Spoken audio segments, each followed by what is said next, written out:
에고 이즈 해피입니다. 쫄지 않습니다.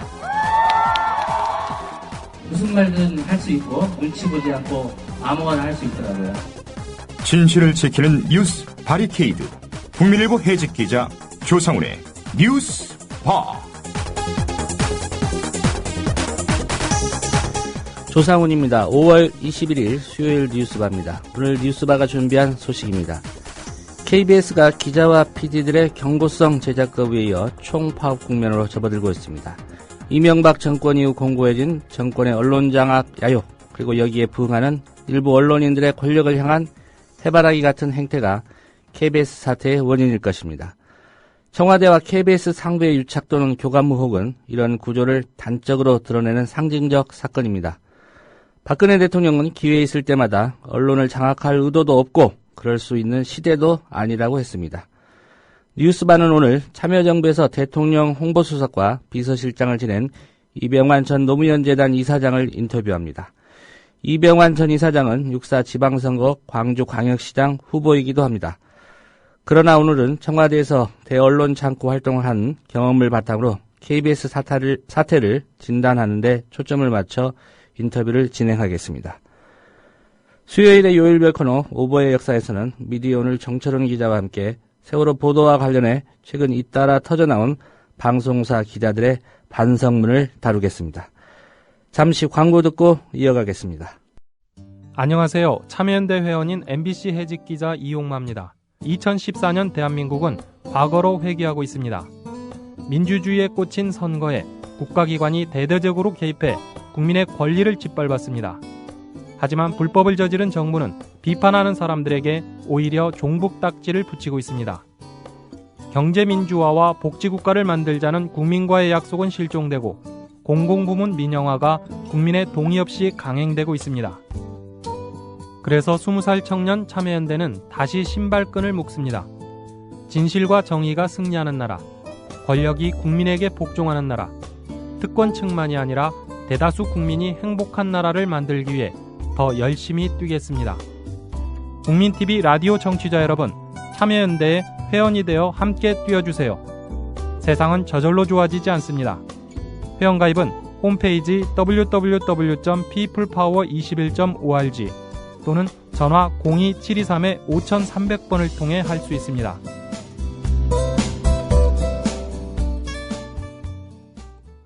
Breaking news regarding missing Malaysia Airlines Flight 3. So the United States is lowering the threshold for American. 日本と同じで現地予算やってるから意味がないんだ。环球消费调查，我们来说一种特殊的旅游。近年来呢，出国旅游。 출근길 국제뉴스 브리핑 장혜림의 월드 리뷰.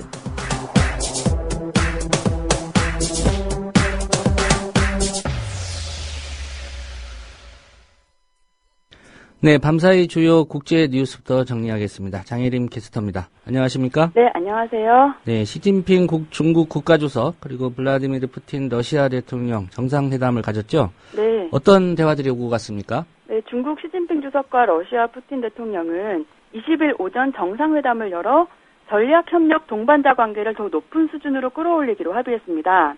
러시아 언론에 따르면 두 정상은 공동성명에서 양국은 다른 나라의 내정 간섭에 반대할 것이라며 일방적 제재 정책과 타국의 헌법 질서 변경 활동을 지원하는 일을 중단할 것을 호소한다고 밝혔습니다. 예. 이것은 러시아 입장에서는 우크라이나 사태에 대한 서방의 개입을 비판하는 그런 메시지로 보이고요. 중국 입장에서는 남중국해 문제에 대한 미국의 개입을 차단하려는 의도로 보입니다. 예. 양측이 합의한 다른 이슈들은 뭡니까? 시진핑 주석은 2015년 이전까지 무역액 1,000억 달러 달성을 위해 노력하자고 제안했고요. 내년은 중국의 항일전쟁 승리 70주년으로 양국이 경축기념 활동을 하기로 합의했다고 하면서 일본을 겨냥하기도 했습니다. 푸틴 대통령은 천연가스 수출입 협상을 추진했고요. 우크라이나 사태에 대한 중국의 지지를 요청하기도 했습니다. 예, 동북아만 놓고 본다면 미국과 일본이 협력을 하고 있고 여기에 맞서서 러시아와 중국이 좀 연대하는 그런 양상인 것 같습니다. 네. 네, 태국 소식도 좀 짚어보겠습니다. 태국 군부가 결국 계엄령을 선포했죠? 네, 그렇습니다. 태국 군부는 20일 새벽 전국에 계엄령을 선포한다 이렇게 밝혔습니다.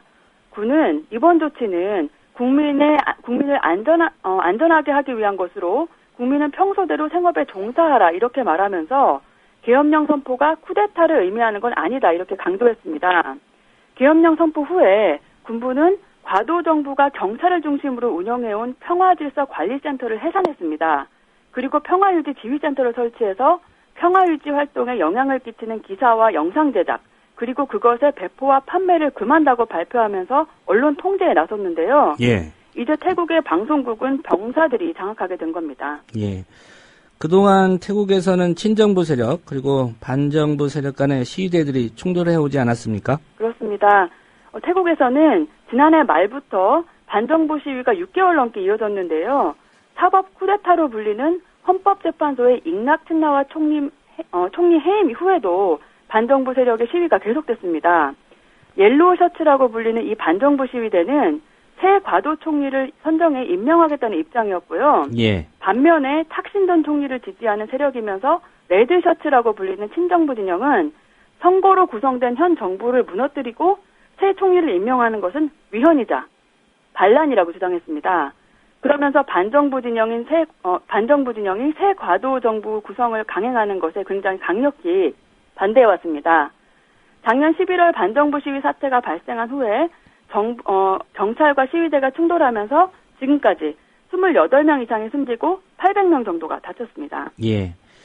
태국 군부가 계엄령을 선포한 이유요. 결국 이제 시위 사태 이거 좀 진정시키겠다 이런 이유 같은데 어떻게 봐야 될까요? 네, 잉락 친나와 전 총리 해임 이후에 반정부와 친정부 진영 갈등이 깊어지고 이로 인한 폭력 사태 가능성이 커진 게 이 계엄령 선포의 이유로 보이는데요. 예. 근데 겉으로는 질서와 치안 유지를 위한 조치로 보이지만 옐로우 셔츠, 즉 반정부 진영과 가까운 것으로 알려진 군부의 쿠데타 의도를 완전히 배제할 수 없다는 추측도 있습니다. 현지 언론은 과도 정부 총리 대행과 상원 대표단의 면담이 별로 성과를 거두지 못한 게 계엄령 선포의 직접적인 계기라고 보도하기도 했습니다. 예. 계엄령에 대한 태국 정치권의 반응은 어떻습니까? 탁신 전 총리는 계엄령이 민주주의를 훼손해서는 안 된다 이렇게 밝혔습니다. 그리고 지금 현재 태국 과도정부 총리대행은 7월에 예정이었던 총선을 8월 초로 미루자고 선거관리위원회에 제안했고요. 예. 반정부와 친정부 시위대는 원래 대대적인 시위를 벌일 예정이었었는데 계엄령 직후에 바로 이 시위를 취소했습니다. 예. 결국은 태국 군부가 앞으로 어떤 선택을 하느냐 이게 관건일 것 같은데요. 어떻게 전망이 되고 있습니까? 네, 이번 계엄령 선포가 실질적인 쿠데타로 이어질지는 앞으로의 상황에 달린 것으로 보입니다. 일부 전문가들은 군부가 전쟁과 폭동 상황이 아닌데도 정부와 사전 협의 없이 계엄령을 선포한 것은 사실상의 쿠데타라고 주장하기도 했습니다. 군이 현 정부를 퇴진시키고 정치 행정 권력을 장악할 거라는 우려도 있습니다. 예. 한 정치평론가는 군부가 선택할 수 있는 길이 두 가지 있다고 분석했는데요. 하나는 빠른 시일 안에 선거를 치러서 문민정부에게 주도권을 넘길 수 있다는 거고, 또 하나는 현 과도정부를 해산해버리고 전통적 엘리트층에게 전국을 맡길 수도 있다 이렇게 말했습니다. 예, 보도마다 좀 숫자가 엇갈리긴 하지만 태국이 입헌 군주제인데 그동안 한 군부가 18차례 쿠데타를 일으켰다고 하니까 좀 상황을 예의주시해야 될 것 같습니다. 그렇습니다. 네, 나이지리아에서는 차량 폭탄 테러가 발생했군요. 네, 나이지리아 조스시에서 현지 시간으로 20일 두 차례의 차량 폭발이 일어났다고 AFP 통신이 보도했습니다. 이 보도에 따르면 이 사고로 최소 46명이 사망하고 45명이 다쳤다고 현지 경찰이 밝혔고요. 사망자 대부분이 여자인 걸로 알려졌습니다. 예. 어느 단체 소행인지는 밝혀지지 않았는데요. 지난 15일 나이지리아 주민들이 보코하람으로 추정되는 무장계 한 200명을 전통 무기로 몰살한 일이 있었습니다. 그 후 18일 보코하람으로 추정되는 무장 단체가 나이지리아 북동부 마을을 습격해서 최소 29명을 사살했는데요. 예. 나이지리아 치안이 상당히 불안해지고 있는 상황입니다. 예, 결국 이 보코하람 소행이 아니냐 이런 의심을 좀 받을 수 있겠고요. 네. 이 보코하람은 지난달에 200명 넘는 여학생들 납치해서 국제사회에 지탄받았었는데 이 여학생들의 행방은 지금 어떻게 됐습니까? 네, 보코하람은 현재 나이지리아 정부와 협상을 진행 중인데요. 수감 중인 자신들의 동료와 그 인질을 맞바꾸려는 시도를 하고 있는 겁니다. 현지 시간으로 20일 나이지리아는 유엔 안전보장이사회에 보코하람을 테러 단체로 규정하라고 그리고 제재를 가해달라고 요청했고요. 예. 유엔 안보리는 다가오는 22일 회의에서 15개 회원국이 모두 지지하면 보코하람을 테러 단체로 규정하고 자산 동결, 무기 금수, 여행 제한 등의 그 조치를 취할 방침입니다. 나이지리아와 니제르, 카메룬, 차드 그리고 베냉 정상은 지난 18일에 열린 서아프리카 정상회의에서 보코하람과의 전쟁을 선포하고 유엔 제재 요청을 추진하기로 결정하기도 했습니다. 예. 오늘은 이 소식까지 듣겠습니다. 잘 들었습니다. 네, 감사합니다. 네, 장혜림 캐스터였습니다.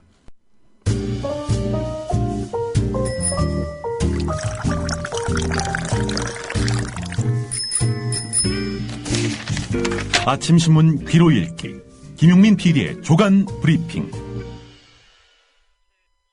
네, 오늘자 조간 살펴보겠습니다. 김용민 PD의 조간 브리핑입니다. 안녕하십니까? 네, 안녕하십니까? 예. 결국은 이 세월호 참사 이후에 우리나라가 어떻게 가야 되는지 이걸 다루는 기사군요. 예, 오늘 그렇습니다. 첫 기사로 한겨레 기사 뽑으셨는데. 예, 생명마저 돈벌이 수단. 정부는 의료 영리와 부채질. 예. 요즘 한겨레가 사람이 중심이다 이런 제목의 기획을 계속 내보내고 있는데요. 공공성이 무너진 나라. 여기에 초점을 맞추고 있습니다. 세월호 참사에서 극명하게 드러난 것은 사람보다 돈이라는 논리 아닙니까? 사람의 생명을 직접적으로 다루는 의료 분야에서도 예외는 아니라는 겁니다.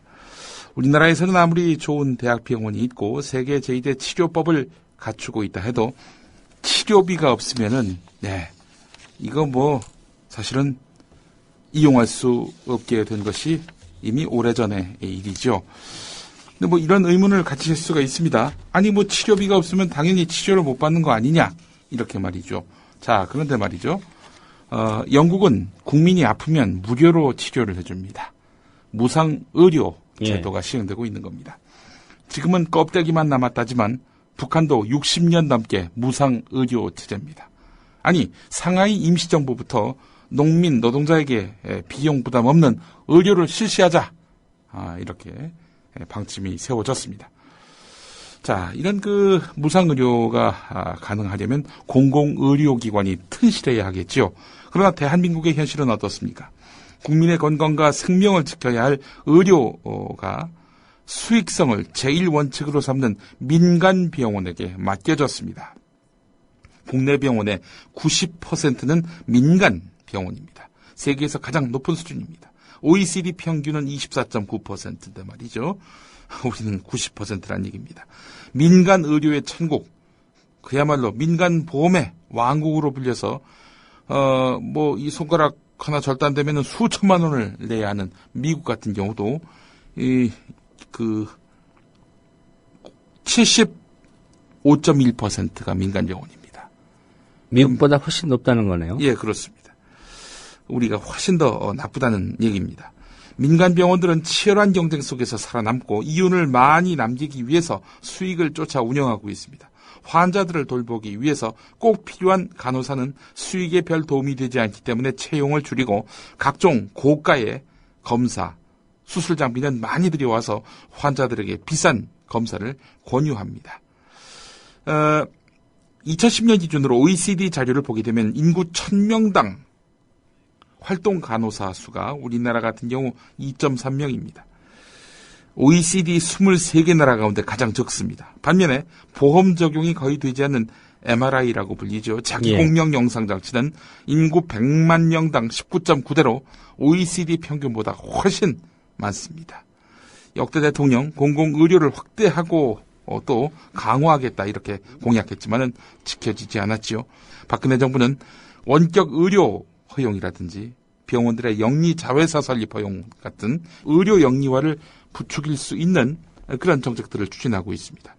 수익을 중심에 놓고 안전을 등한시한 결과가 바로 세월호 참사지요.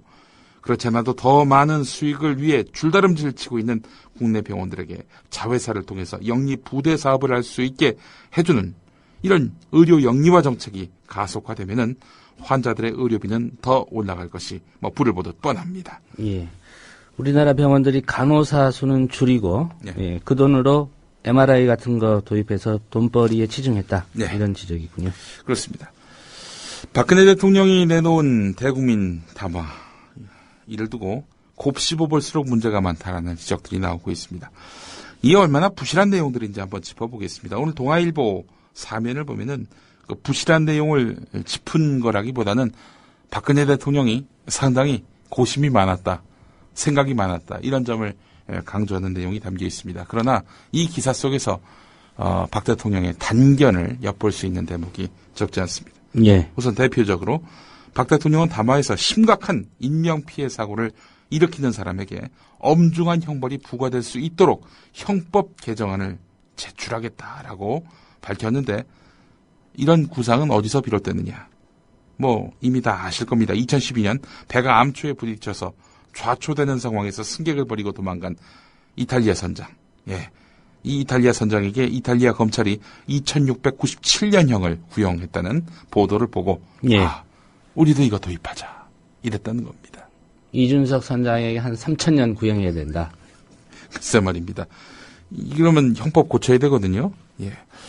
우리나라 같은 경우 현재 그 유기징역의 경우 45년이 최대치인데 말이죠. 예.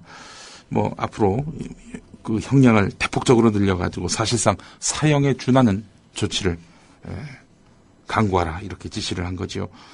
사법체계의 근간을 흔드는 발상, 이 국회하고 협의 없이 일방적으로 발표했단 말이죠. 만약에 야당에서 그 무슨 말도 안 되는 얘기냐라고 하면 당신 개혁에 저항하는 거야, 뭐 이렇게 또 나오게 될 것이 분명하고요.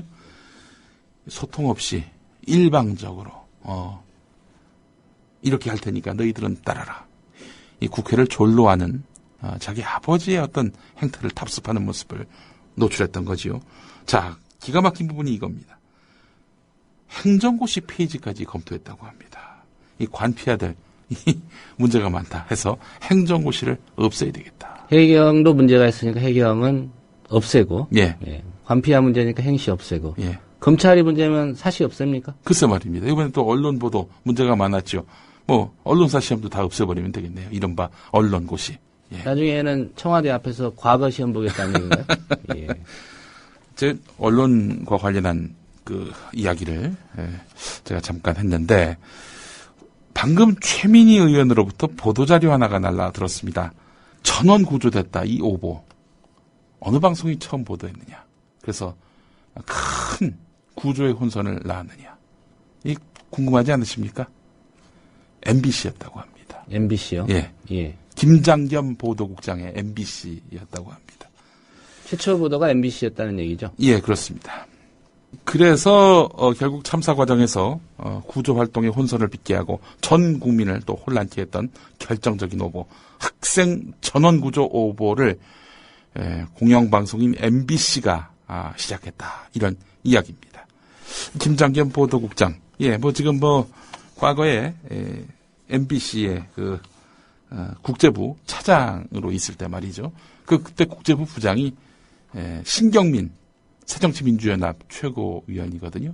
그분이 회의에 들어갔어요. 그래서 차장이 데스크 업무를 보고 있었는데 빌 게이츠가 피살됐다, 이 소문을 어디서 듣고 자막으로 속보를 띄우게 한 장본인이었습니다. 제가 그래서 이제 예전에 민동기 김용민의 미디어 토크에서 김장겸 작품이다 이렇게 했다가 김장겸 국장이 그 정보를 일러준 기자가 따로 있는데 나한테 다 책임을 뒤집어 씌우느냐 라며 반발하면서 민동기 김용민, 또 우리 김성훈 이사장까지 해서 민사 소송을 걸었고요. 민동기 기자에 대해서는 형사 소송까지 걸었죠. 예. 이거는 부인하기 어렵겠죠. 세월호 관련해서 1,000원 구조됐다, 이 오보. MBC가 첫 보도를 했는데 보도 책임자가 김장겸 국장이었으니, 시간대로 보니까 자막 처리한 게 당일 11시 1분이고요. 예. 그 다음 YTN이 11시 3분이거든요. 예. 예. 그렇습니다. 그리고 시점상 최초 오보 보도를 한 게 11시 1분에 MBC였다. 네. 자막과 앵커 코멘트, 기자 리포트 이런 형태였다고 하는데 말이죠. 최민희 의원의 보도 자료가 이렇게 도착이 됐습니다. 박근혜 대통령 행정고시 폐지까지 검토했다는 동아일보 기사 방금 소개해드렸죠. 자, 이 기사를 보면서 참 이 세월호에 대한 대통령의 처방은 포퓰리즘적 대증요법에 지나지 않는다, 이런 평가를 안 할 수가 없습니다. 대한민국의 개혁과 대변혁을 만들어 가겠다는 취지와는 달리 신자유주의 체제에 대한 반성이 없다는 점에서 이 근본적인 한계가 있는 거지요. 이 신자유주의 체제가 뭡니까? 비정규직을 양산하고 안전 업무를 외주화하는, 이게 바로 신자유주의의 적폐입니다. 적폐는 이럴 때 쓰는 표현입니다. 경향신문 오늘 사면을 보니까 말이죠. 이 안전 업무 외주화 또 비정규직화, 이 문제와 관련해서 육해공 모두 지금 위협을 받고 있다라고 보도하고 있습니다. 불안정한 고용 또 직무 책임감을 떨어뜨리는 이런 일들이 육해공 모두 예외 없다는 겁니다. 해양 같은 경우 여객선 전체 선원의 75%가 비정규직이라는 점을 들었습니다. 만약에 안전 문제와 관련해서 이러면 안 되는데요 라고 지적을 하면은 그냥 말을 막고 그런 말을 한 사람을 잘라버린다는 거죠. 육은 어떠냐? 지하철 신호 운행 시스템, 이거 민간업체에 맡기다 보니 얼마 전 지하철 사고가 났던 거 아니겠습니까? 사고 나면은 뭐 업체 탓만 하고 있는데 왜 본인들이 책임을 안 지고 남한테 떠넘겼습니까? 안전 문제인데, 다른 것도 아니고 안전 문제인데. 하늘 상황은 어떠냐? 항공기 불시착, 테러 비상 상황. 이거는 뭐 다행히 자주 빚어지는 일은 아니지만 이 항공기 불시착, 테러 비상 상황, 구조 업무의 86%를 간접 고용 노동자들에게 떠넘긴 상태라고 합니다. 예, 비정규직이거나 뭐 하청업체들이라는 얘기죠. 예, 그렇습니다. 예. 하여간 이것부터 개조를 해야 되는데 이런 건 개조하지 않고 자기 눈앞에 보이는 책임져야 될 대상들만 없애버리거나 그야말로 무력화시키는 이런 행태로 해법을 찾고 있으니 이 과연 국가 개조로 볼 수 있겠는가 의문이 든다는 겁니다. 자, 오늘 경향신문 기사 또 하나 보면요. 박근혜 대통령이 대국민 담화에서 제시한 세월호 참사 대책의 부작용이 만만치 않을 것으로 전망된다는 내용이 있습니다. 예. 진상규명도 하지 않고 만든 데다 문제 해결보다는 문제되는 기관이나 제도를 없애는 방식이어서 허점이 많고 향후 혼란이 예상된다는 겁니다. 국가안전처 이야기를 안 할 수가 없는데 재난대응기구로 한정돼서 정부의 해양사고 예방 기능은 크게 약화될 것으로 보인다는 겁니다. 사고가 발생해야 움직이는 또 활동하는 그런 부처가 바로 국가안전처라는 얘기죠. 박 대통령의 대책은 해양수산부의 해양안전 분야를 떼내서 국가안전처로 몰아주는 식인데 해양수산부의 기능은 이로써 해양산업 육성과 수산업 보호, 수산업 증진 역할로 한정된다는 겁니다. 뭐 거의 할 일이 없는 그 부처가 돼버린 셈이 됐습니다. 이 국가안전처는 소방방재청 같이 재난대응기구이기 때문에 해상구조 같은 상황 발생 후 처리나 대응을 주로 하는데 사고를 미연에 방지하기 위해서 규제를 만드는 등의 어떤 그런 정책 위반 기능은 공백이 생길 수밖에 없습니다. 사실은 사고 예방부터 사후 대책까지 모두 다 총괄하라면서 해양수산부를 만들었거든요.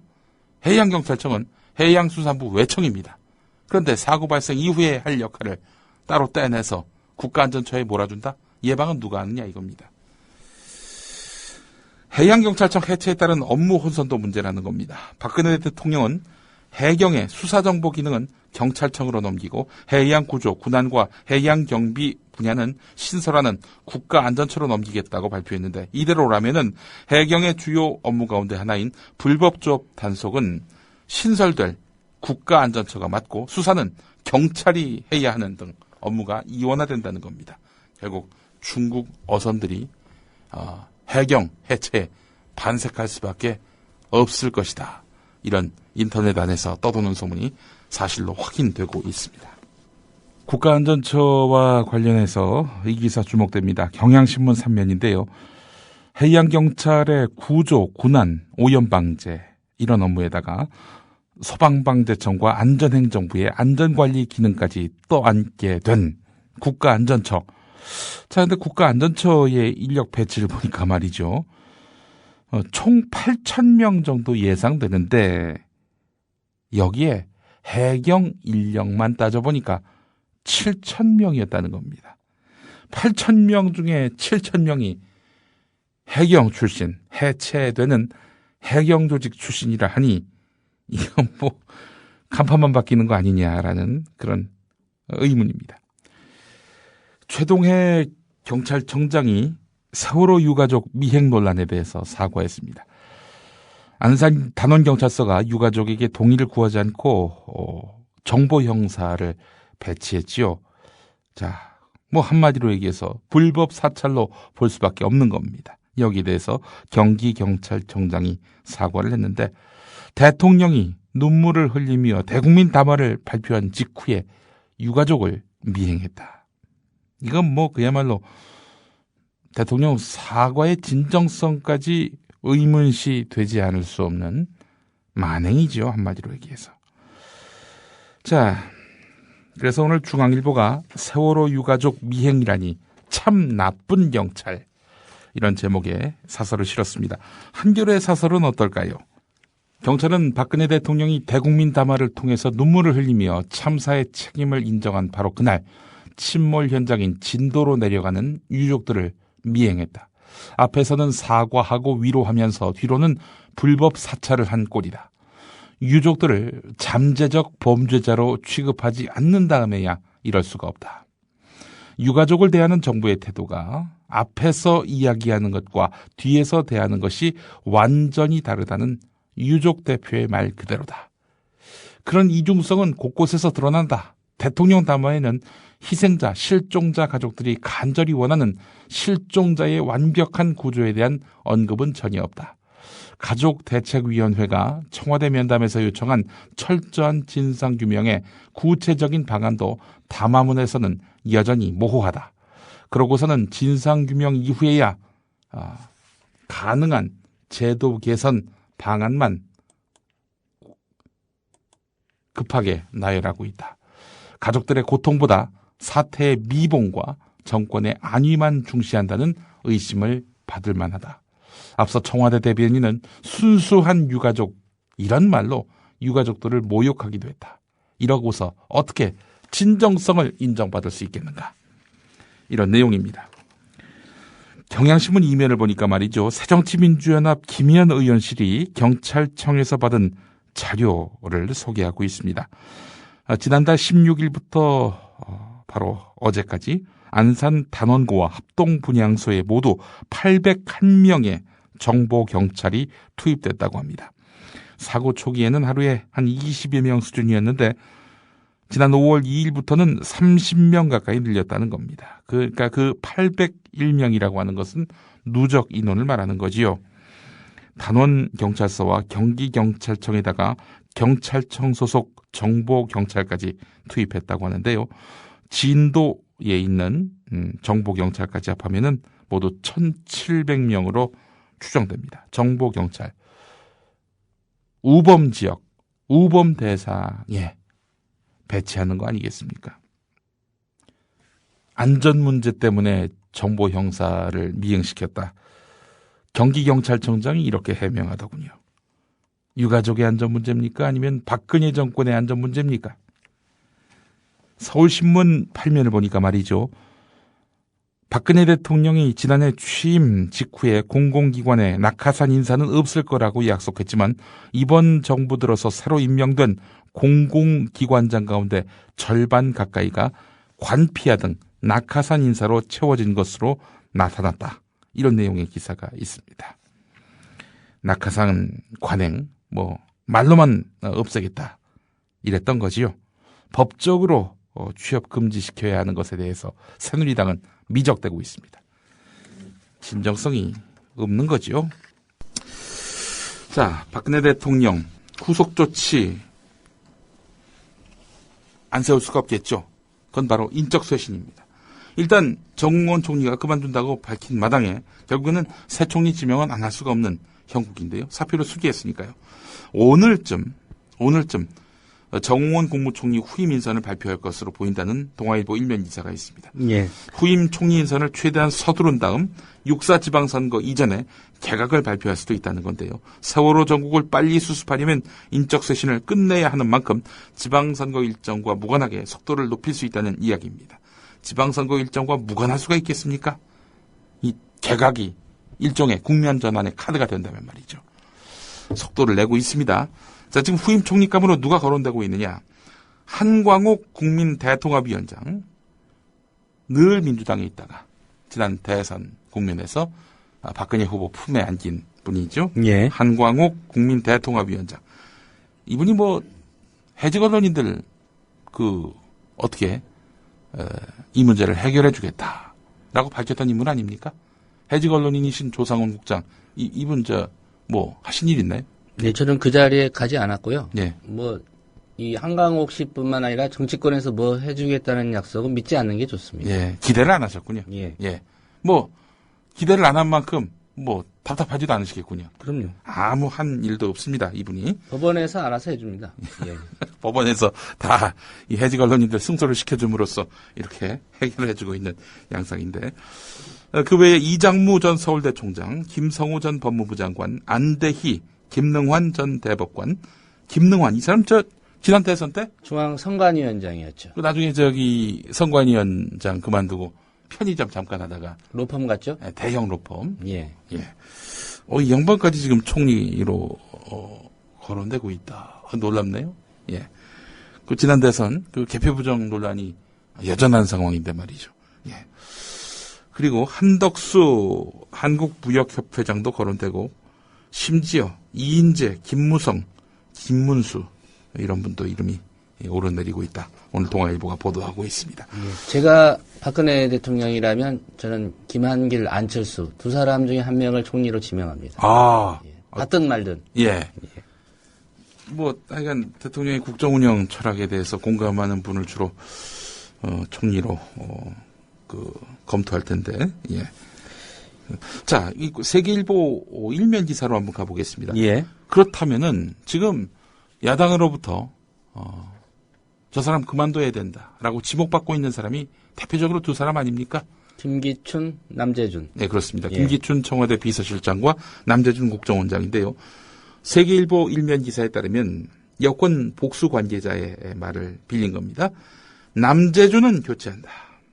국정원 개혁 방향이 어느 정도 정리됐고 이번 세월호 참사 과정에서 국정원의 초동 보고와 대응이 미흡했다는 지적이 나오고 있는 형국이기 때문에 예.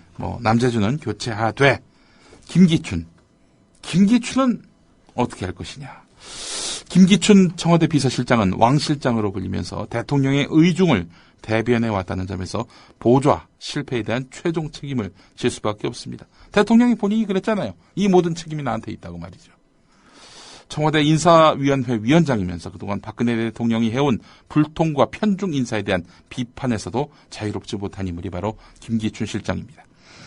김기춘 실장 스스로 공안검사 출신의 옛 중앙정보부를 거친 옛날 사람이라는 점에서 통합과 쇄신을 명분으로 한 인적 개편의 상징적 대상일 수밖에 없습니다. 자, 김기춘 실장을 제외하고 나머지만 개편한다? 그럼 쇄신 안 하는 거다라고 볼 수밖에 없는 그런 구도기도 합니다. 한편 조선일보 사면을 보면 말이죠. 미디어 리서치 김지연 부사장의 말이 있습니다. 담화가 어떻게 실현되는지 국민에게 보여주는 게 개각이고 총리를 지명할 때 전면적인 개각 의지를 밝히는 것이 좋을 것이다. 이렇게 말하면서 결국 이번에 인사 개편 어떻게 할 것이냐가 이 지방선거 판세에 중요한 변수가 될 것이다. 이렇게 전망했습니다. 예. 리서치 배종찬 본부장도 새누리당 지지율은 박근혜 대통령 지지율에 의존하는 경향이 강하다. 인사혁신을 얼마나 보여주는지에 따라서 지방선거 판세가 달라질 수 있다. 이렇게 말을 했습니다. 자, 그렇다면 김기춘 실장은 어떻게 될 것인가? 세계일보 일면 기사를 다시 보겠습니다. 박근혜 대통령은 청와대 개편과 관련해서 여권 내에서도 의견이 분분한 김기춘 비서실장 거취에 대해서는 유임 쪽으로 정리했다는 전언이다. 유임. 그냥 그대로 둔다는 거지요. 김기춘 실장의 거취에 대해서 키를 잡고 있는 데는 구원파 아닙니까? 김기춘 실장 갈 때까지 가보자. 예. 유병헌 전 회장이 결정할 것 같습니다. 예. 유임 여부는요. 여권 고위 관계자 말이 있는데요. 총리가 교체되는 마당에 김기춘 비서실장까지 물러나면은 박근혜 대통령이 국정을 운영하는데 상당한 부담을 안을 수밖에 없다. 이렇게 말을 했다는 겁니다. 김기춘 비서실장 없으면은 국정 운영하는데 상당한 부담을 느끼는 박근혜 대통령이다. 그럼 지금 대통령 권한대행이 있다는 얘기인가요? 예. 자, 김기춘은 그대로 둔다고 합니다. 예, 만기춘남. 만기춘남. 예, 예. 만기칠남이 아니라. 예, 모든 일은 이제 예. 김기춘 실장이 봐야 된다는 얘기겠죠. 예, 그렇습니다. 자, 경향신문 6면을 보니까 말이죠. 각종 여론조사 결과 중에서 이 대목을 키웠네요. 87%가 선거만 기다린다. 세월호 사고의 여파로 유권자 87%가 6월 지방선거 투표율을 기다리고 있는 것으로 조사됐다는 겁니다. 적극 투표층 어디가 늘어났느냐? 20대, 40대였습니다. 20대, 40대. 바로 동생들을 둔, 또 아들, 딸을 둔 20대, 40대 아니겠습니까? 여기서 투표하겠다. 적극 투표하겠다. 이렇게 밝혔다는 겁니다. 이 기사가 참 매우 위협적으로 이렇게 느껴질 분들이 많이 있겠죠. 어느 당이라고 제가 말씀은 안 드리겠습니다. 자, 정몽준 후보 얘기 좀 해보겠습니다. 대학 반값 등록금과 관련해서 대학은 최고의 지성인데 반값이라는 표현은 어울리지 않는다. 이런 말을 했다는 겁니다. 한 대학 학보사 기자가 적정 등록금이 얼마라고 생각하느냐 이렇게 물은 데 대한 답변이었습니다. 그러면서 박원순 후보가 서울시장으로 있을 때 서울시립대 등록금을 반값으로 줄인 것을 언급하면서 시립대 교수를 만나보니까 대학 재정이 나빠졌고 교수들도 연구비와 월급이 깎여서 좋아하지 않더라 이렇게 말을 했다고 하는데요. 대학 반값 등록금은 대학 졸업생들을 별로 존경받지 못하게 하고 있다. 이런 말도 한 것으로 보도가 되고 있습니다. 적정 등록금은 얼마라고 얘기는 안 했고요. 예. 70원이라고 얘기한 건 아니죠. 70원이라면 예, 대학 등록금이 너무 싸서 걱정된다. 뭐 이런 말을 할 만도 합니다만은 지금 대학 반값 등록금 때문에 이 대학 졸업장의 어떤 그 가치가 떨어졌다. 그래서 존경을 못 받는다. 아마 이런 얘기인 것 같습니다. 그러면은 대학 등록금을 더블로 올려야 된다는 얘기 아닙니까? 서울시립대 같은 경우. 그래서 다른 대학들과 별 다르지 않게 높은 고액 등록금 기조를 유지해야 된다. 이런 말 아니겠습니까? 지금 그 여론조사 결과를 보게 되면은 한참 밀리고 있는 정몽준 후보. 반값 등록금이 아니라 반의 반값 등록금을 얘기해서라도 어떻게든 민심을 얻어야 될 판인데 어떻게 더블 등록금 공약을 사실상 내놓아서 빈축을 사고 있는 양상입니다. 한겨레 오피니언란 가보니까 이원재 경제평론가가 쓴 글이 있습니다. 그는 서울을 모른다라는 제목입니다. 그가 협동조합과 마을공동체 관련한 정책을 터무니없이 틀린 근거를 대면서 비판을 했다. 그는 서울시가 마을공동체에 2,500억을 협동조합에 1,000억을 썼다고 목소리를 높여 말했다. 기간도 명시하지 않았다. 그런데 서울시는 2013년 집행된 예산과 2014년에 측정된 예산을 합해도 마을공동체에 130억을 썼다. 사회적 기업, 협동조합 등 사회경제 영역 관련 예산은 최근 3년치를 다 합해도 1,194억이다. 둘 다 합해도 서울시 전체 예산액의 0.22%다. 숫자가 틀려도 많이 틀렸다. 협동조합과 마을공동체 사업에 부정적이던 그는 흥미롭게도 서울 인구가 줄고 있다는 걱정을 했다. 그러면서 기업 규제를 풀어야 한다는 엉뚱한 해법을 내놨다. 그는 서울 인구가 줄고 있는 이유를 전혀 모르는 것 같다. 아리스토텔레스는 말했다. 원래 사람들은 먹고 살기 위해 도시로 모였다. 그러나 그들을 도시에 머물게 만드는 것은 높은 삶의 질이다. 그게 충족되지 않으면 시민은 떠난다는 말이다. 서울도 마찬가지다. 서울 시민이 떠난다면 아마 집값과 사교육비가 고통스러워일 가능성이 높다. 시간이 갈수록 생활비는 치솟는데 1터도 3터도 팍팍해지기 때문일 것이다. 그래서 서울에는 더 많은 따뜻함이 필요하다. 마을 공동체와 사회적 경제가 아직은 약하지만 도시를 변화시키는 하나의 방법이 될 수 있다. 그는 가족 애가 깊은 사람인지는 모르겠다. 핵무장이나 스포츠 외교 같은 분야를 잘 알지도 모르겠다. 그러나 그는 정작 서울 사람이 어떻게 사는지는 잘 모르는 것 같다. 네, 그는 핵무장 주장을 했죠. 북한도 저 핵무장하는데 왜 우린 하지 않느냐 이런 얘기했었고, 스포츠 외교에 또 남다른 관심이 있고, 또 자기 아들의 문제에 대해서 나와가지고 울면서 용서해달라고 이야기할 만큼 가족애가 가득한 그런 모습을 보였습니다. 그가 누구일까요? 정봉준입니까? 여러분의 판단에 맡기겠습니다. 예. 칼럼에는 이름이 나와 있습니다. 한번 찾아서 읽어보시면 네. 예, 답을 찾으실 수 있을 것 같습니다. 예. 한겨레 16면으로 이어가죠. 전국금속노조 울산지부, 현대중공업 사내하청지회와 지역노동단체 등으로 꾸려진 울산지역 노동자 건강권 대책위원회는 기자회견을 가졌는데요. 자체조사와 현대중공업 내부 문서 등을 통해서 확인한 결과 현대중공업과 하청업체가 2012년 초부터 올해 초까지 모두 86건의 산업재해를 은폐한 사실이 추가로 드러났다. 이렇게 밝혔습니다. 산재 은폐했다. 산업재해를 은폐했다. 산업재해를 은폐하면 말이죠. 산업재해 보험료가 깎일 리가 없겠죠. 자, 그런데 이 산업재해가 없었다. 이렇게 은폐를 하고 말이죠. 예. 그러니까 발생한 대로 신고를 했으면 예, 기업에서는 보험료를 더 내야 되는 상황인데 그렇죠. 은폐를 했기 때문에 사실상 감면을 받은 그런 그렇습니다. 결과가 되겠네요. 울산현대중공업이 산업재해 사고가 적게 일어났다면서 지난 5년 동안 감면받은 산업재해 보험료가 955억에 이르는 것으로 나타났습니다. 예. 노동계는 현대중공업이 산업재해 사고를 은폐해서 보험료를 덜 낸 것이라고 주장을 했습니다. 현대중공업의 대주주가 누구죠? 그입니다.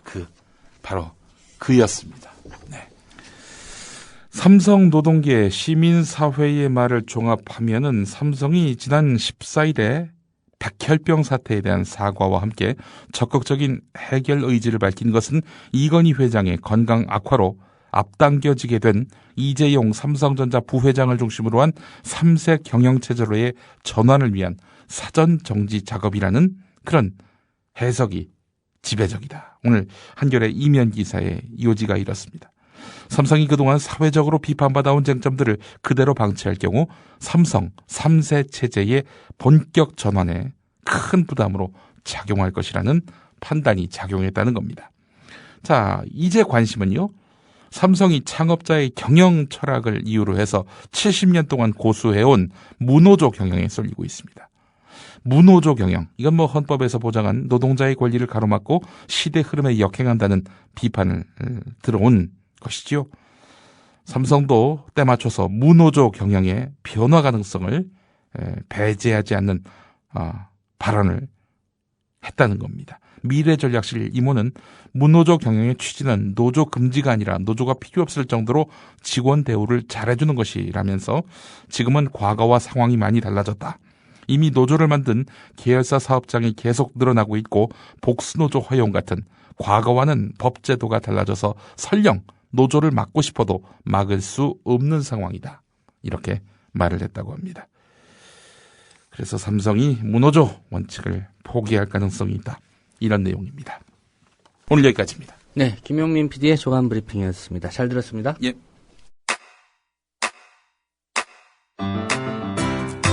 국민 라디오 지지하는 4가지 방법 아시나요? 다운로드하기, 별점 주기, 댓글 달기, 구독하기. 국민 라디오를 보다 많은 이들에게 전할 수 있는 가장 손쉬운 방법. 다운로드하기, 별점 주기, 댓글 달기, 구독하기. 잊지 마세요.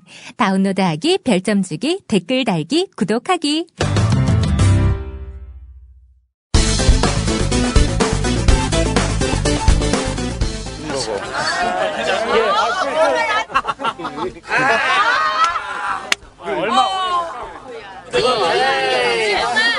황망한 유가족분들에게 실수로 남아 웃음을 주려고 오신 분들이 있었습니다. 누구일까요? 그분들의 개그 콘서트를 소개합니다. 경찰가 아니라고 말씀드렸습니다. 그리고 뭐라 하셨습니까? 그 말 책임집니까? 경찰가 아니라고 말씀드린 건 제가 순간 너무 당황해서. 그건 아니지. 그래서 물어봅니다. 제가 경찰가 아니라고 신분을 밝히면 유족분들이 너무 격앙을 하실 것 같아서 그때는 그렇게 말씀을 드렸습니다. 유가족들은 진도에 내려가다가 형사의 미행을 확인하고 자정 무렵 안산 합동 분향소로 다시 되돌아왔습니다. 유가족들은 경찰이 불법 사찰을 했다고 항의하며 경찰에 해명을 요구했습니다. 유가족의 뒤를 쫓은 단원경찰서 정보보안과 형사 2명은 유가족과 별개로 진도 상황을 확인하기 위해 내려가던 중이라고 주장했습니다. 하지만 계속되는 유가족들의 추궁에 김경훈 정보보안과장은 유가족들이 진도까지 안전하게 가도록 도움을 주기 위한 것이었다고. 유가족분들 내려가실 때 뭐 교통사고도 날 수 있는 거, 안전사고도 날 수 있는 거고.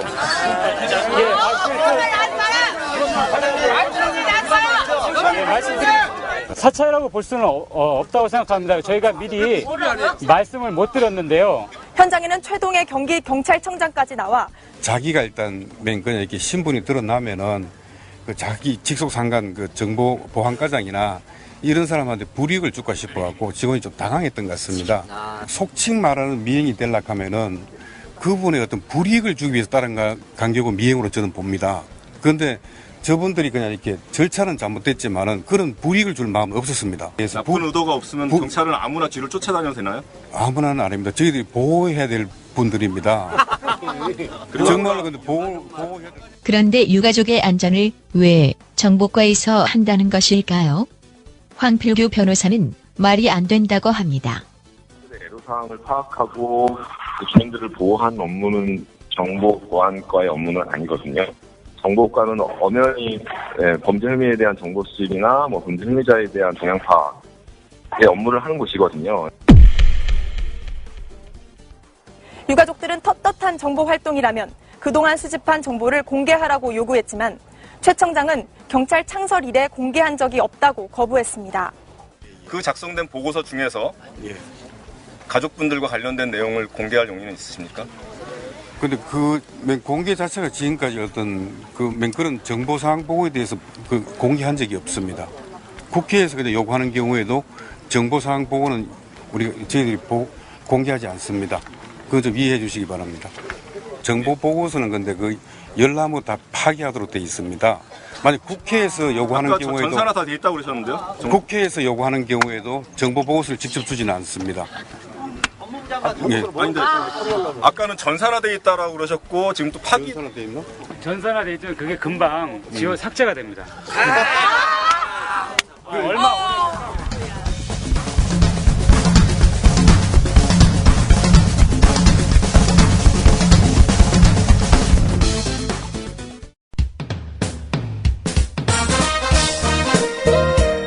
균형 잡힌 시각, 정직한 분석, 조상훈의 뉴스바. 이어서 초대석으로 만납니다.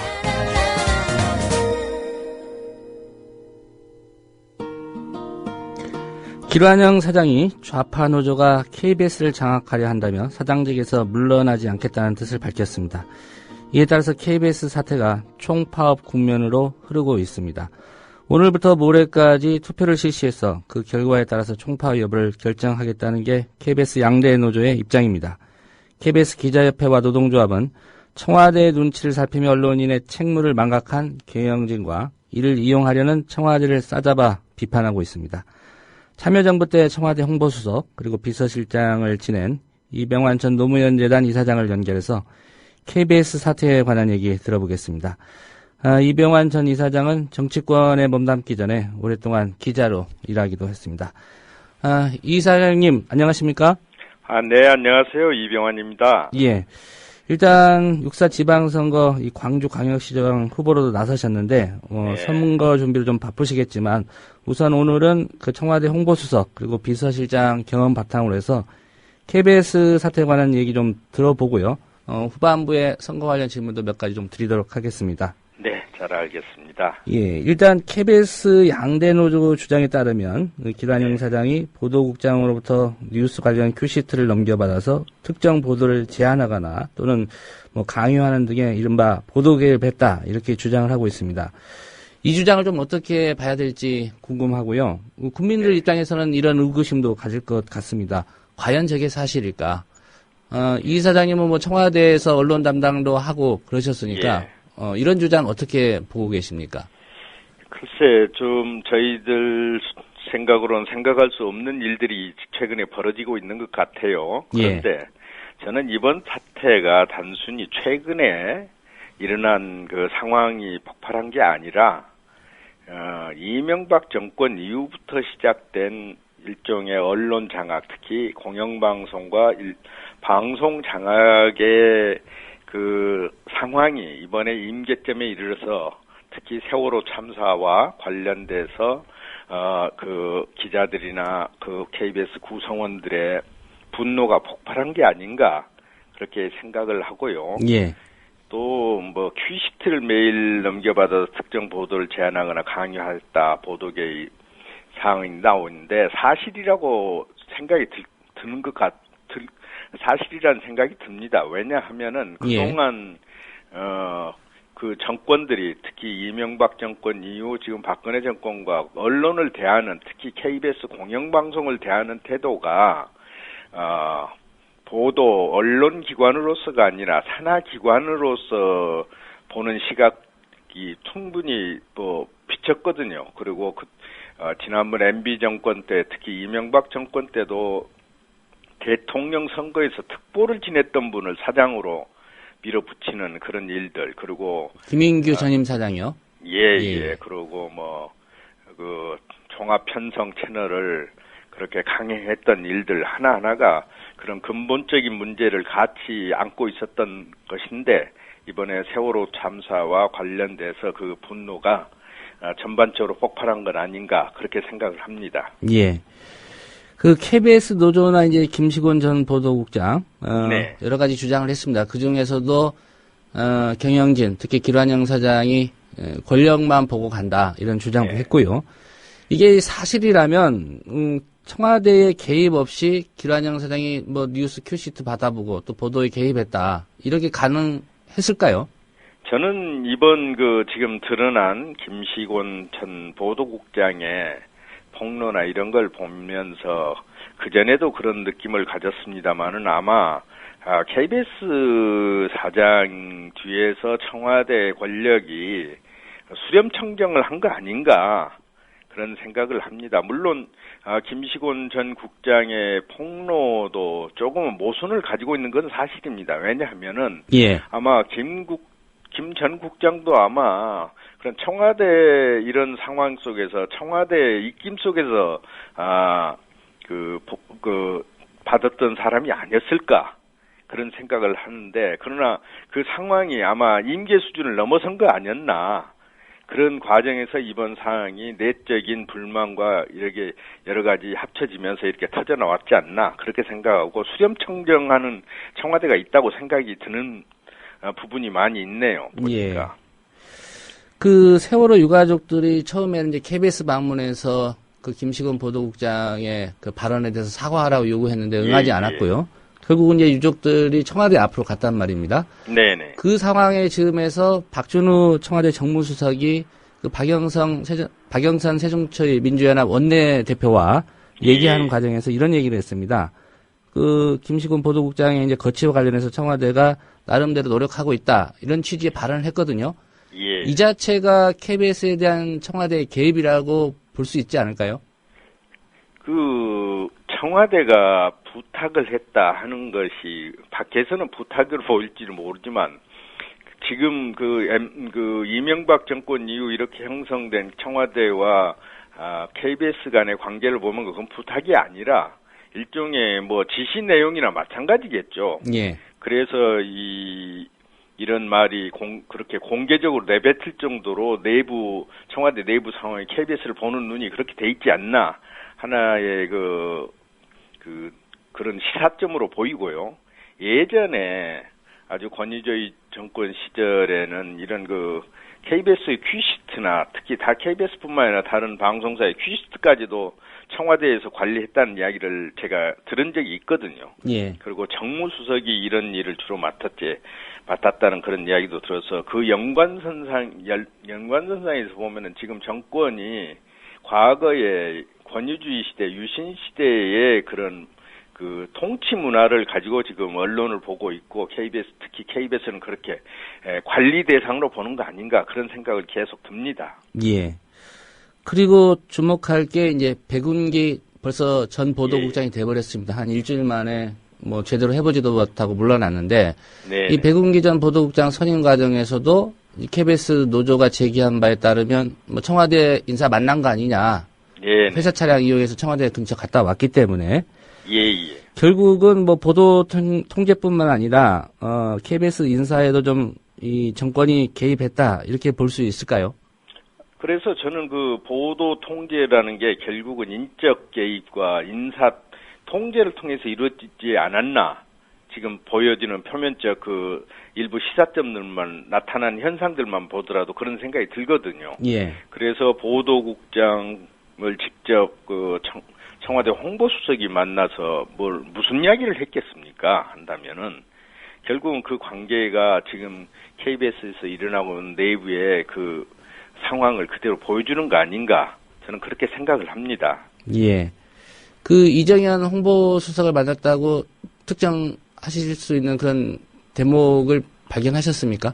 아니 그 노조 보도를 보니까 예. 그 노조에서 주장하길래 이정현 수석을 만나러 갔다는 그 일지를 공개를 하고 예. 그런 게 있던데 그럼 뭐 거기 가서 누구를 만났는지 글쎄 제가 그 부분에 제가 특정할 만한 정보를 가지고 있는데 인터넷이나 이 언론 보도를 보니까 일부 보도를 보니까 그런 대목들을 시사하고 있었거든요. 예.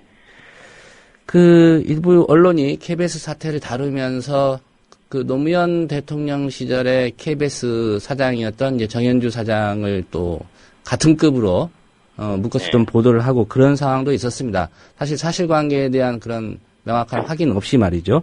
예. 참여정부에서 이제 홍보수석도 지내셨고 또 비서실장 일도 하셨기 때문에 당시에 청와대와 언론 관계, 특별히 KBS와 관계 어떤 관계였는지 좀 궁금해하실 것 같습니다. 어떻습니까? 그런데 우선은 참여정부 노무현 대통령의 국정운영 철학의 문제를 우선 말씀을 드려야 될 것 같아요. 예. 참여정부 노무현 대통령께서는 그 당시에 언론과 검찰, 특히 권력기관 중에서 검찰과의 불가원 원칙을 분명히 하고 계셨거든요. 그리고 특히 그 언론이 독립되고 검찰이 독립되지 않으면은 결국은 권력이 마지막에는 부메랑이 되는 우리 권력 역사를 잘 봐라. 그래서 특히 그 언론과 검찰 권력과는 항상 독립적 관계를 유지해 왔었습니다. 그래서 말씀드린다면은 청와대가 언론사 특히 공영방송인 KBS에 대해서 어떠한 간섭도 어떠한 그 관여도 없었다는 건 분명히 말씀드리고요. 대통령께서 아마 전화 한 번도 안 했다는 것은 정현주 사장의 증언으로도 아마 밝혀졌지 않나 그렇게 생각을 합니다. 저 역시 마찬가지였고요. 예. 그래서 대통령께서 그 당시에 가끔 회의를 하다 보면은 정말 그 방송을 자세히 특히 토론 프로나 뉴스 프로그램을 자세히 보시는데 대통령이 그런 오히려 토론할 기회를 좀 달라. 왜 우리에게는 토론할 기회를 안 주냐. 혼자 나가서 말씀하신다는 게 아니라 반대편 주장자들하고 대통령이 직접 가서 한번 토론할 기회라도 줘야 될 거 아니냐. 예. 그런 불만의 말씀도 하셨던 걸 제가 잘 알고 있습니다. 예.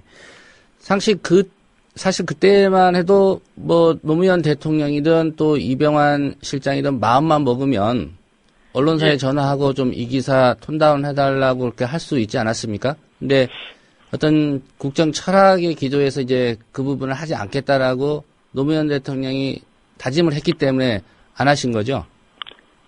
물론 제일 중요한 것은 대통령의 언론관입니다. 민주주의에 대한 기본적인 원칙 하에서 그런 말씀을 하셨고 또 그걸 전제로 해서 그걸 거부할 수 있고 또 그것에 관여를 거부할 수 있는 그 경영진을 그래서 시민사회 추천을 받아서 했던 겁니다. 예. 그래서 그런 그 문화 관계를 과거 관행과 관습 그리고 잘못된 그 언론관으로부터 벗어나는 게 참여정부 새로운 그 개혁의 한 중요한 지침이 됐었기 때문에 그런 데에 대해서는 엄두도 내지 않았던 게 사실입니다. 예. 근데 그랬던 청와대와 또 정치 권력과 언론의 관계가 예. 불과 한 몇 년 사이에 180도 달라졌단 말이죠. 예. 그 원인은 어디에 있다고 보십니까? 뭐 여러 가지 이유가 있겠지만은 그 이른바 보수 세력들이 방송이나 특히 언론 장악이 가장 중요한 자신들의 그 권력 유지 수단이고 권력 창출 수단이다 하는 그런 그 기조 위에서 지금 이루어지고 있고 그런 것에 바탕을 두고 뭐 이 방송 정책 특히 뭐 종편을 만들어내든지 뭐 특히 그 몇몇 그 이른바 그 보수 언론들과 한편이 돼서 그런 그 언론 문화를 그렇게 바꾸어가고 있는 거 아닌가? 그건 권력의 새로운 유지와 창출의 수단으로 보고 있는 거 아닌가? 그렇게 생각을 합니다. 예. 지방선거 관련해서도 좀 몇 가지 여쭤보겠는데요. 지금부터는 호칭을 이 후보님으로 바꿔서 좀 불러드리겠습니다. 얼마 전 윤장현 후보 만나신 걸로 알고 있고요. 예. 통큰 양보를 제안하셨다 이런 보도도 있습니다. 혹시 예. 윤장현 후보로부터 답을 받으셨습니까? 뭐 답이라기보다도 공당의 후보로서 그럴 입장이 못 된다는 말씀을 하시더군요. 예. 예, 그리고 뭐 제가 통큰 양보를 뭐 제안한 건 그분을 제가 존경하고 사랑하기 때문에 그렇습니다. 그분이 이제 적어도 광주 시민사회에 큰 나무신데 그 이런 선거판이 그분을 중심으로 해서 하다 보니까 아주 사분오열되고 지금 진흙탕밭으로 가고 있어서 예. 그 광주도 살리고 윤장현 그 시민운동가로서의 정체성도 새롭게 할 수 있고 그런 건 여러 뜻에서 한번 그런 말씀을 드려본 겁니다. 예. 그 다른 당에서 이제 공천을 한 거라 말씀하시기가 어떨지 모르겠습니다만 예. 새정치민주연합에서 윤장현 후보를 이른바 전략 공천 비판하는 분들은 이제 정략 공천이다 이렇게 얘기도 하는데 그 과정에 대해서는 어떻게 합당했다고 보십니까? 저는 그 과정에 대해서는 그 분명한 입장을 밝혔는데요. 그 특히 세월호 참사의 이 분노와 슬픔의 와중에서 이렇게 특히 광주 야당의 그 심장이고 민주도시라는 광주 시민들에게 그런 그 야밤에 그런 전략공천이라는 식으로 시민들을 무시해버린 것은 그건 정말 잘못된 것이다.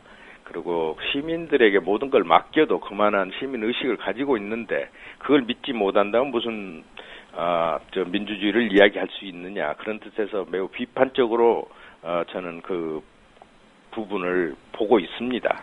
예. 그런데 안철수 공동대표가 광주 최근에 방문했을 때 뭐 계란세례도 받고 했습니다. 이 사건과 관련해서 이 후보께서는 윤장현 후보와 같은 목소리를 내고 있는 게 아니냐. 뭐 언론 보도는 그렇게 알려졌고요. 뭐 이걸 두고 강훈태와 이용섭 한편, 이병환, 윤장현 한편 이렇게 대치전선이 생겼다. 이렇게 분석도 합니다. 그리고 더 나아가서 이 후보님과 윤장현 후보의 단일화를 예상하는 목소리도 나오는데 이런 분석은 맞는 겁니까? 글쎄 언론 보도들이란 게 항상 재미있게 가고 있지 않습니까? 잘 아시다시피 그런데 특히 정치판에서는 그런데 저는 이 문제는 그 후보 간의 정치 노선과 지향을 떠나서 그 표현의 자유가 폭력으로 특히 정치 문제 이 선거 과정에서 자신의 의사 표현이 폭력으로 나오는 것은 그 후보를 떠나서 이건 광주 정신을 망각한 것이기 때문에 그 점에서 분명한 비판적 입장을 했고요. 또 하나는 두 번째로는 그 시점이 5.18 전야 5월 17일 날 일어난 겁니다. 그래서 5.18 정신을 함께 계승하자는 시민들의 마음이 한데 모아진 것이었는데 이런 정치적 목적을 위해서 자기 정치적 표현을 위해서 폭력적 사퇴를 한다는 것은 정말 광주의 부끄러운 일이다. 그래서 그것과 관계없이 모든 후보는 이 부분에 대해서 반드시 규탄하는 목소리를 함께 가지는 게 광주 시민들의 목소리 아니냐. 그리고 그게 광주를 부끄럽게 하지 않는 일이냐는 차원에서 윤 후보와 함께 같이 한 겁니다. 예, 그래서 뭐 특별히 거기에서 확대되는 건 제가 뭐 그런 데에 대해서는 전혀 언급한 바가 없습니다. 예, 특별히 윤장현 후보와의 뭐 교감이나 이런 걸 의식하고 하신 발언은 아니시고 사건 자체에 대해서 비판하신 거다 이 말씀이죠? 네, 그렇습니다. 선거가 그 말과 글의 표현 수단을 통해서 하는 정치 아니겠습니까? 근데 그걸 넘어서는 그런 물리적 폭력은 그건 그 민주주의 자체를 흔드는 거기 때문에 특히 선거판에서 독재 정권과 싸우던 시절도 아닌데 그런 건 정말 바람직하지 못한 일이기 때문에 이건 분명한 입장을 표현하겠다는 뜻에서 윤장현 후보도 그런 입장이기 때문에 그러려면 같이 해서 시민들에게 함께 호소하자 그런 뜻으로 한 겁니다. 예. 한 가지 좀 궁금한 게요. 네네. 광주광역시장 후보에 나서겠다, 출마하겠다 이렇게 결심하게 된 계기하고요. 지금 뭐 여론조사로 보면은 그렇게 낙관적인 상황이 아닌데 어느 정도 예상하고 계시고 완주하실 의향이 있으신지 뭐 저는 제가 제일 먼저 완주 의사를 나타냈고 또 완주하겠다는 시민과의 약속을 분명히 제일 먼저 한 사람입니다. 그리고 제가 지금 상황에서 다른 저기보다는 광주가 처음으로 이제야 선택의 자유를 누리게 있습니다. 그동안은 수십 년 동안 뭐 다 아시겠지만은 일종의 뭐 광주의 민주당, 대구의 뭐 한나라당, 새누리당 하듯이 일당 독점 체제에서 한 당이 독점한 당이 그 공천 후보를 내놔버리면은 찬반 투표를 하는 그런 식이 돼서 시민의 선택이 역설적으로 가장 제한을 받았던 곳이기도 합니다. 그래서 이번에 뭐 결과적으로 보면 저를 포함해서 너댓 명의 후보들이 한꺼번에 나온 게 처음이라고 봅니다. 그래서 시민들에게는 오히려 선택의 기회를 통해서 시민들의 광주의 미래를 함께 고민하고 선택할 수 있는 기회가 아닌가 그렇게 생각을 합니다.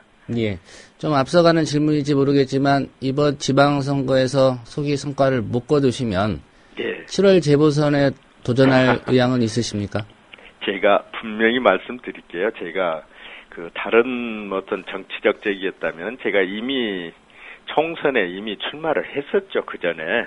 그런 요청도 받았습니다만은 제가 비록 구의원이지만은 구의원과 비록 우리 구의원으로서 주민들과의 약속이기 때문에 4년 채우고 그다음에 4년 한 뒤에 제가 다음 진로를 생각하겠다. 그러나 지방자치에 몸을 담은 이상 제가 이번 시장 선거 이상의 다른 생각은 안 하고 있습니다. 예. 아시겠지만 이제 모레가 고 노무현 전 대통령의 서거 5주기입니다. 뭐 이사장직은 얼마 전에 내려놓으셨지만 그래도 나름대로 5주기 어떻게 준비하는지 관심 갖고 계실 텐데 어떤 행사들 예정돼 있고 현재 이제 가실 것 같은데 5주기 맞는 소회도 한 말씀 짧게 부탁드리겠습니다. 네, 이번 5주기는 뭐 특히 세월호 참극의 국민적 슬픔 속에 있기 때문에 그동안 해왔던 추념 문화행사나 여러 다양한 지역의 행사들이 있었습니다만 올해는 봉화 대통령 묘역의 추도식만을 하기로 그렇게 했습니다. 그래서 23일 날 오후에 봉화 묘역에서 거행되는 추도식 하나만 있을 예정입니다. 그래서 참석할 거고요. 무엇보다도 이제 노 대통령 5주기를 맞다 보니까 그분이 그때 여러 가지 말씀하셨던 내용들이 새삼 생각이 납니다. 무엇보다도 제가 기억하기로는 어떤 감사원장을 임명하실 때 그때 하신 말씀이 공무원들이 법과 규정, 제도를 따지기 전에 눈앞에 펼쳐진 이 일을 바로 처리한 뒤에 그러고 나서 법과 규정이 그때 맞춰서 바꿔야지 공무원들이 법과 규정이나 제도만 따지면서 눈앞에 펼쳐진 일들은 외면하거나 그 법 규정 탓만 하면서 그걸 질질 끌거나 미루는 경우가 많다. 그런 말씀을 하셨거든요. 그래서 제발 공무원들이 우선 눈앞에 펼쳐진 일부터 처리할 수 있는 그런 여건을 만들어 주십시오 하고 감사원장께 부탁드렸었는데 최근 세월호 참사의 그 과정을 보니까 공직자들이 그런 자세를 아직 그 제대로 갖추지 못했던 거 아닌가. 그리고 상사 위임만 바라보는 그리고 받아쓰기식 그런 공직 문화가 오늘의 세월호 참사의 그 첫 과정에서 이런 현상, 참 비극적 현상을 나타낸 거 아닌가. 그런 생각 때문에 그때 생각이 더 절절합니다. 네. 예. 네, 오늘 말씀 잘 들었습니다. 네, 감사합니다. 네, 지금까지 이병환 전 노무현재단 이사장 모시고 KBS와 관련된 사태 그리고 광주광역시장 후보로도 나섰습니다. 선거 관련 얘기 인터뷰였습니다.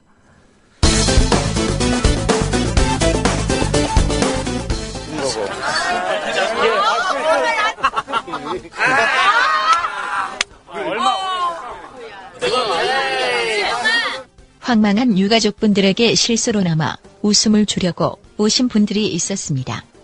누구일까요? 그분들의 개국 콘서트를 소개합니다. 경찰가 아니라고 말씀드렸습니다. 그리고 뭐라 하셨습니까? 그 말 책임집니까? 경찰가 아니라고 말씀드린 건 제가 순간 너무 당황해서 그건 아니지. 제가 경찰가 아니라고 신분을 밝히면 유족분들이 너무 격앙을 하실 것 같아서 그때는 그렇게 말씀을 드렸습니다. 유가족들은 진도에 내려가다가 형사의 미행을 확인하고 자정 무렵 안산 합동 분향소로 다시 되돌아왔습니다. 유가족들은 경찰이 불법 사찰을 했다고 항의하며 경찰에 해명을 요구했습니다. 유가족의 뒤를 쫓은 단원경찰서 정보보안과 형사 2명은 유가족과 별개로 진도 상황을 확인하기 위해 내려가던 중이라고 주장했습니다. 하지만 계속되는 유가족들의 추궁에 김경훈 정보보안과장은 유가족들이 진도까지 안전하게 가도록 도움을 주기 위한 것이었다고. 유가족분들 내려가실 때 뭐 교통사고도 날 수 있는 거, 안전사고도 날 수 있는 거고.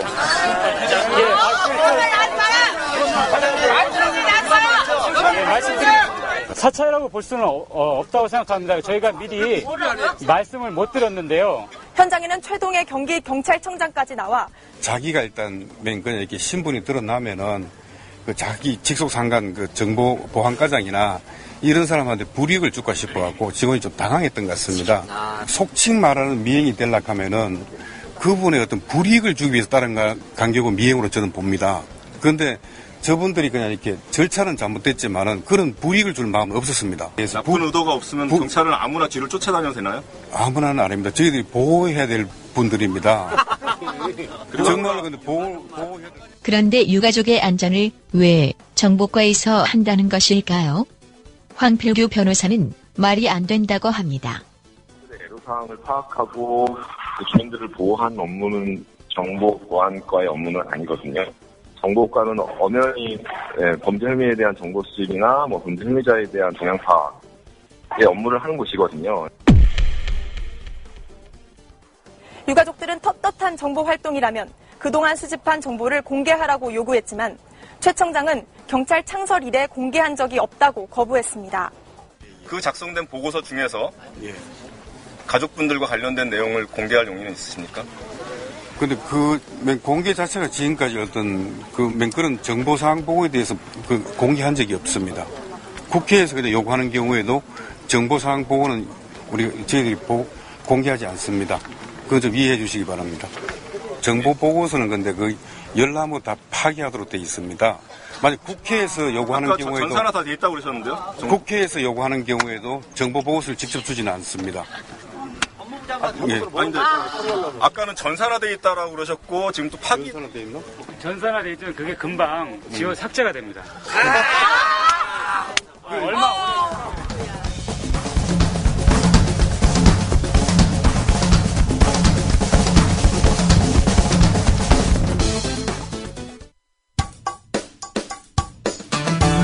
여러분께서는 지금 국민일보 해직기자 조상훈이 진행하는 국민라디오 아침 시사 프로그램 조상훈의 뉴스바를 듣고 계십니다. 네, 앞서 뉴스의 재구성 들으셨을 겁니다. 이 경찰이라는 조직, 국민을 바보로 하는 것도 아니고요. 예, 안전이 위험되고 걱정이 됐으면 에스코트 교통경찰을 붙이든지 그랬어야지. 정보과 경찰. 처음에 시인을 하든지요. 울기는 또 왜 웁니까? 사과하면서. 누가 오니까 따라 부르는 것도 아니고 말이죠. 예, 다음 순서 이어가도록 하겠습니다. 세월호 참사 앞에서 대한민국 주요 언론사들 정권의 나팔수에 지나지 않다는 사실 다시 한번 확인하고 있는 요즘입니다. 앞서 초대석에서도 다룬 얘기, 결국 이런 현실에 관한 얘기였습니다. 한 가지 다행인 것은 일부 언론사, 특히 방송사 기자들이 자발적인 반성문을 잇따라 내놓고 있다는 사실입니다. 오늘 수요일의 요일별 코너 오보의 역사에서 짚어볼 주제이기도 합니다. 미디어 오늘의 정철훈 기자 모셨습니다. 안녕하십니까? 안녕하세요. 예. 좀 늦은 감이 있습니다. 일단은 그 반성문이라는 게요. 진작에 좀 나왔더라면이라는 그런 느낌도 갖고 있는데, 예. 어떤 얘기들을 이 기자들은 하고 있습니까? 예, 저희 이 프로그램이 오보의 역사라는 프로그램인데 사실 이 오보를 인정하는 그런 반성문들이 릴레이처럼 이어지고 있어서 이것도 이제 하나의 오보의 역사라고 생각이 들어서 예. 준비를 하게 됐고요. 세월호 참사 이후에 이제 연이어서 반성문이 등장하고 있는데 아시겠지만 언론사가 오보를 두고 사과하는 경우가 사실 흔치는 않고요. 또 있다 하더라도 그것을 좀 감추는 경우가 좀 많은데 이번 경우는 이제 시청자와 독자를 대상으로 우리가 잘못됐다. 오보를 좀 명확히 인정하고 이런 부분에서 기사가 잘못 나왔다라는 걸 이제 공개적으로 사과했던 측면에서 굉장히 좀 사회적인 맥락도 있다. 이렇게 봐야 될 것 같습니다. 예. 그러니까 굉장히 이례적인 이 상황이, 그러니까 이 이례적인 오보 인정 릴레이가 더 이상 언론이 그 국민들로부터 신뢰를 이룰 수 없다. 이런 절박함에서 나온 것이 아닌가 생각이 듭니다. 일단 오보를 인정했던, 그러니까 이게 세월호 보도와 관련한 건데요. 예. 처음 그 반성문을 쓴 곳이 YTN이었습니다. 잘 알려지지는 않았는데요. 그 4월 26일 날, 그러니까 시간도 좀 됐는데, YTN이 이런 속보에서는 또 영향력이 있지 않습니까? 예. 그런 부분에서 이제 오보 인정도 제일 먼저 하면서 반성도 제일 먼저 쓴 4월 26일이면 세월호 침몰 사고 한 10일 지난 시점이네요. 예, 그렇습니다. 예. 다른 곳에 비해서는 좀 빠른 편이었습니다. 20분짜리 영상을 하나 제작을 해서 방송을 했는데, 제목이 봄꽃은 지는데 우린 무얼 했나, 이런 프로그램이었습니다. 여기서, YTN은 세월호 침몰 사고 관련 YTN 보도 과정을 겸허히 반성하기 위해 제작했다. 이렇게 밝혔고요. 예. 방송에서 최초 보도 시점부터 오보가 발생하기까지의 과정을 상세히 전하면서 사태의 긴박한 만큼이나 관련 소식이 어지럽게 이어졌다. 이렇게 전했습니다. 그리고 가장 큰 오보였죠. 안산 단원고 학생 전원 구조. 이 초대형 오보에 대해서는 이 소식을 전했던 YTN의 한 여기자가 직접 출연을 해서 당시 상황을 전했는데요. 이 기자가 눈물을 흘리면서 이렇게 얘기했습니다.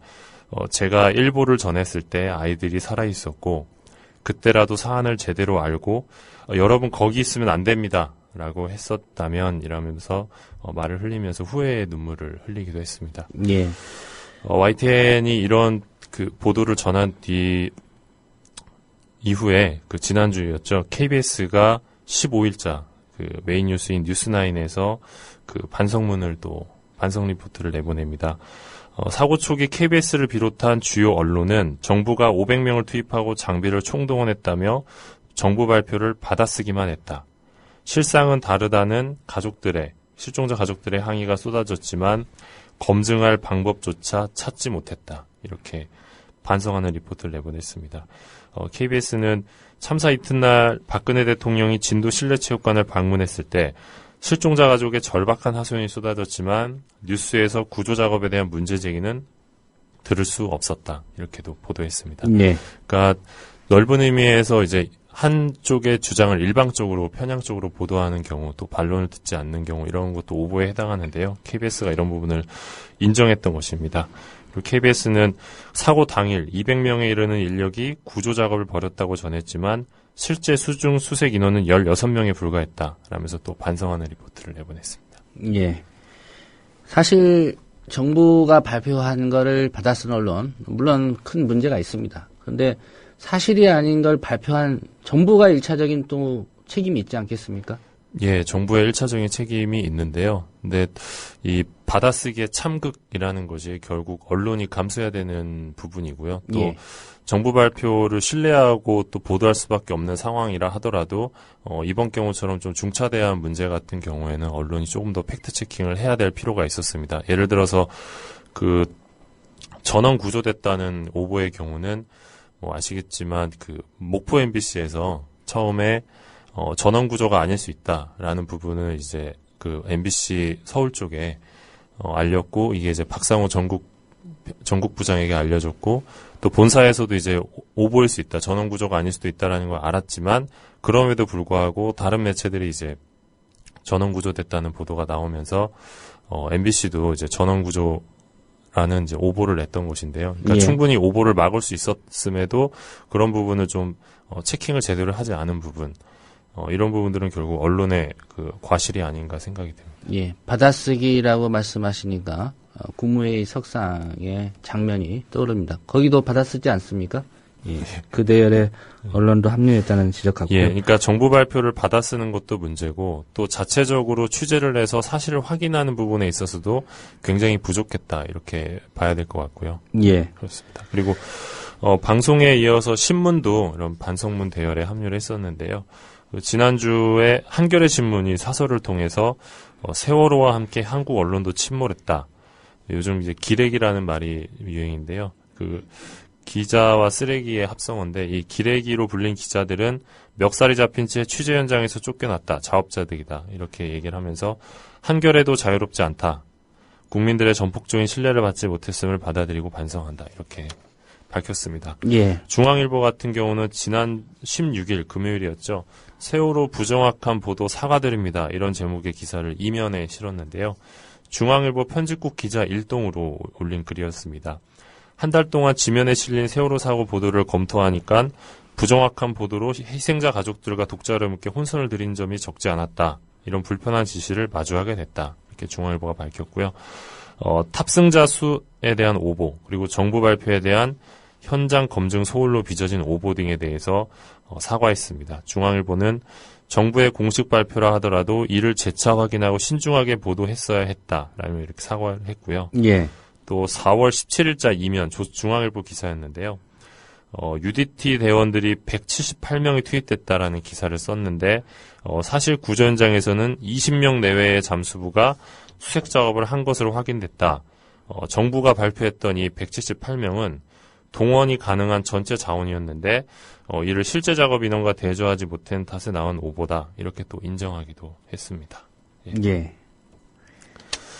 그래서 중앙일보가 이 부분에 대해서 굉장히 자세하게 이제 오보를 인정하면서 좀 주목을 받았었는데요. 삼풍백화점, 성수대교 붕괴, 서해 회리호 침몰 등 대형 사고가 터질 때마다 언론은 재발 방지책을 제안하고 사과를 했지만 그때만 요란했을 뿐 사후 검증은 없었다.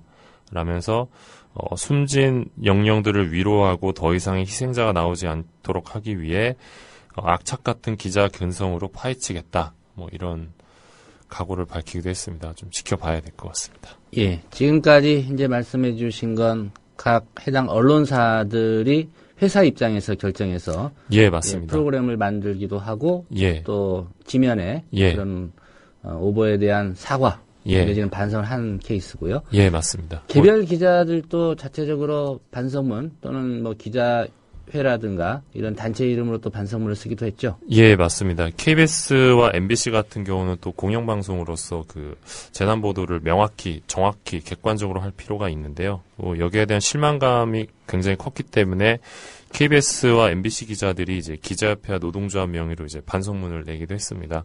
아무래도 국민들이 보는 눈이 많기 때문에 또 반성문도 반드시 내야 했던 조직인데요.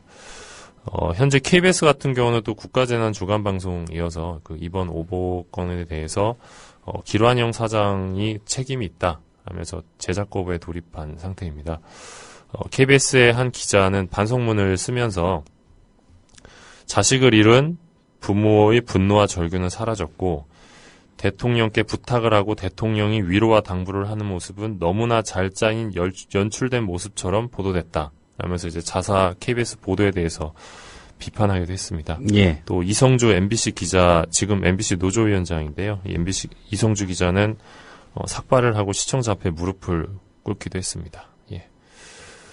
이처럼 그 방송사에서 기자들의 어떤 반성문이 이어지고 또 기자들이 또 최근에는 그 진도에 있는 합동분향소를 찾아서 또 조문을 하기도 했는데요.